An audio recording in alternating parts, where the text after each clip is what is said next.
వాళ్ళు ముందుకొస్తుంటే మనం ప్రమోట్ చేయాలి వాళ్ళని. అదే విధంగా ఇలా మీరు ఎవరైతే ముందుకొస్తున్నారో మిమ్మల్ని అందరిని కూడా ముందుకు తీసుకురావాలని ప్రత్యేకమైన ఉద్దేశ్యం చేత నేను కూడా రావటం జరిగింది.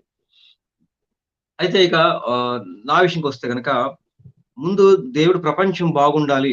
ప్రపంచం బాగుండాలనే యూదులలో నుండి రక్షణ వస్తుందని మనకి యోహాను సువార్తలో ఉంటది. మనకి యోహాను సువార్తలో యూదుల నుండి రక్షణ వస్తుంది. యూదులలో నుండి యేసుక్రీస్తు వారు రక్షణ తీసుకొస్తూ ప్రపంచానికి యేసుక్రీస్తు రక్షకుడుగా మనకి పరిచయం అవుతాడు.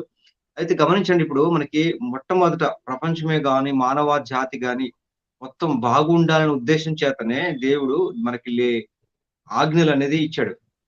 అది ధర్మశాస్త్రం ఇచ్చాడు.